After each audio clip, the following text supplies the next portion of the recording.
دعوت و تبلیغ، امر بالمعروف اور نہی عن المنکر، یہ ایسا اہم فریضہ ہے اور ایسی عبادت ہے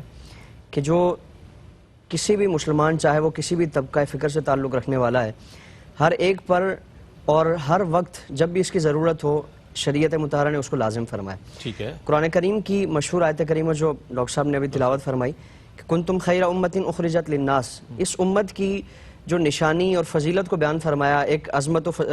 اور برتری کو بیان فرمایا کہ تم بہترین امت ہو، اخرجت للناس، جسے لوگوں کی رشد و ہدایت کے لیے، لوگوں کی تعلیم و تبلیغ کے لیے پیدا فرمایا گیا ہے۔ تأمرون بالمعروف، تمہاری ذمہ داری یہ ہے کہ تم معروف کا حکم دیتے ہو،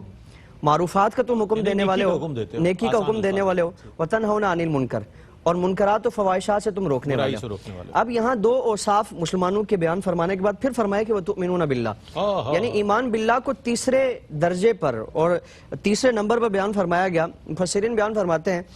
کہ دو اوصاف جو مسلمانوں کے ہیں اور جو ان کے فرائض ہیں اس کو پہلے بیان فرمانے کی وجہ یہ ہے، اور اس سے پہلے امت کی فضیلت کو بیان فرمایا، اس کی وجہ یہ ہے کہ ایمان کا دعویٰ پچھلی امتوں نے بھی کیا،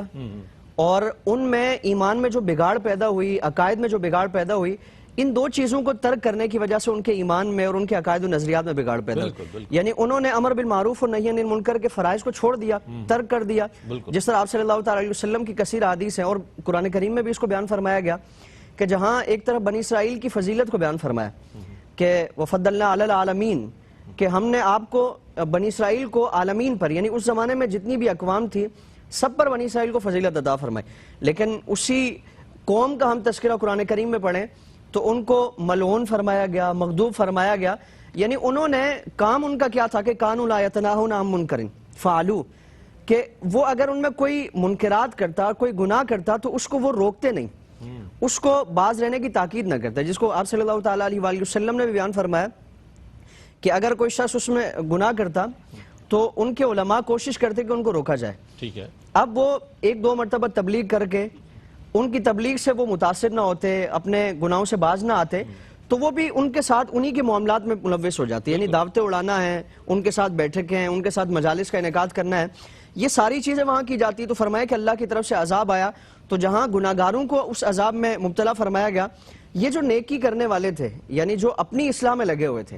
کہ مجھے اپنی اصلاح کرنی ہے، تو وہ اس کے ساتھ ساتھ وہ ان اپنی ذات تک محدود رہنے والوں کو بھی عذاب میں مبتلا فرما دیا گیا۔ اور جبریل امین ایک دفعہ حکم فرمایا جاتا ہے کہ جاؤ فلاں بستی کو الٹ دو، ان پر عذاب نازل کرو، تو عرض کی جاتی ہے کہ باری تعالیٰ اس میں ایک ایسا شخص ہے کہ جس نے 1000 سال سے زائد پلک جھپکنے کی مدت میں بھی اس نے نافرمانی نہیں کی،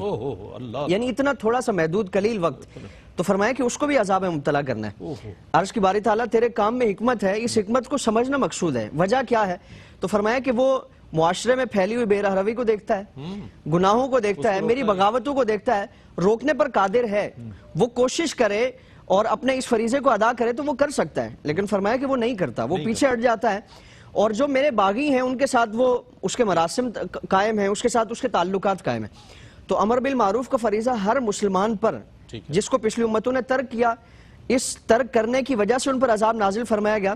اس امت کی فضیلت کی وجہ ہی یہی ہے کہ اس امت کے ہر شخص پر اللہ تعالیٰ نے اس فریضے کو لازم فرمایا، اور گناہ کی جو حیثیت ہوگی اسی کے مطابق، یعنی اگر کوئی حرام کا ارتکاب کر رہا ہے تو اس وقت امر بالمعروف اور نہی عن المنکر کا جو فریضہ ہے اس کو ادا کرنا یہ فرض ہوگا۔ آپ صلی اللہ تعالیٰ علیہ وآلہ وسلم کا مشہور فرمان ہے نا کہ من رأى منکم منکرا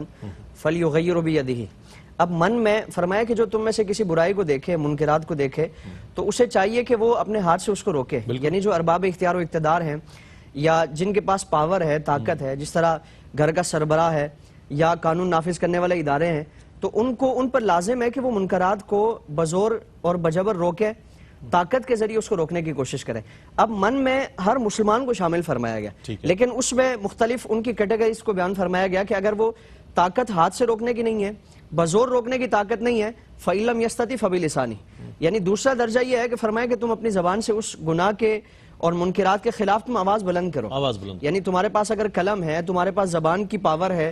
بول سکتے ہو اور ان منکرات کے خلاف تم اپنی آواز بلند کر سکتے ہو، تو فرمایا کہ تمہارا یہ کردار ہونا چاہیے۔ اور تیسرا درجہ فرمایا کہ اگر یہ بھی نہیں کر سکتے تو فرمایا کہ اس گناہ کو اپنے دل میں برا جانو، گناہ کرنے والے کو اپنے دل میں برا جانو، اس گناہ سے نفرت کرو، اور فرمایا کہ یہ سب سے کمزور ترین درجہ ہے، اضعف الایمان اس کو قرار دیا. اور ایک اور حدیث میں فرمایا کہ اگر کسی میں یہ بھی نہ ہو تو فرمایا کہ اس میں رائی برابر بھی ایمان باقی نہیں ہے. یعنی آج ہماری کیفیت کیا ہے کہ گناہ دیکھ کر بھی ہمیں اگر اس سے نفرت اور بیزاری پیدا نہیں ہوتی گناہ کرنے والوں کے ساتھ جو حقیقتاً اللہ کے باغی ہیں. یعنی ہم کسی مثال اس کی یوں لے لینا کہ کسی اگر ریاست کا کوئی باغی ہے، بادشاہ کا کوئی باغی ہے، تو اس کے ساتھ جتنے بھی افراد میل جول رکھنے والے ہیں وہ بھی جو اس پر سزا اور عتاب نازل ہوگا تو اس میں بھی ان کو شامل کیا جائے گا. تو ہم تصور کریں کہ ہمارا معاملہ کیا ہوگا. آپ صلی اللہ علیہ وسلم کا ایک فرمان ہے صحیح بخاری میں، حضور نے فرمایا کہ تم اللہ رب العالمین کی حدود میں داخل ہو جاؤ اور پھر تمہارا معاملہ یہ ہے کہ مثال حضور نے بیان فرمائی کہ ایک کشتی ہے، اس میں 2 منزلیں ہیں، ایک منزل میں جو نیچے والی منزل ہے ان کو کچھ پانی چاہیے، تو فرمایا کہ وہ اس خیال کے ساتھ کہ اوپر والوں کو ہم تکلیف نہ دیں وہ کشتی میں سوراخ کر کے اپنے لیے پانی وہاں سے حاصل کرنا چاہتے ہیں. تو فرمایا کہ دوسری منزل والوں پر لازم ہے کہ ان کو اس کام سے روکیں، اگر وہ نہیں روکتے تو فرمایا کہ وہ دونوں ہلاک ہو جائیں. یہ مثال بیان فرمائی کہ اگر معاشرے میں بعض لوگ ایسے ہیں جو گناہوں کے ذریعے اس معاشرتی جو امن ہے، سکون ہے اور دین کا نفاذ ہے اس میں سوراخ کرنے کی کوشش کرتے ہیں، روکنا لازم ہے. اگر نہیں روکیں گے تو فرمایا کہ وہ جو سوراخ کرنے والے ہیں، نقصان دینے والے وہ تو تباہ ہوں گے ہی ہوں گے، دوسروں کو بھی فرمایا کہ وہ اپنی تباہی کے لپیٹ میں لیں.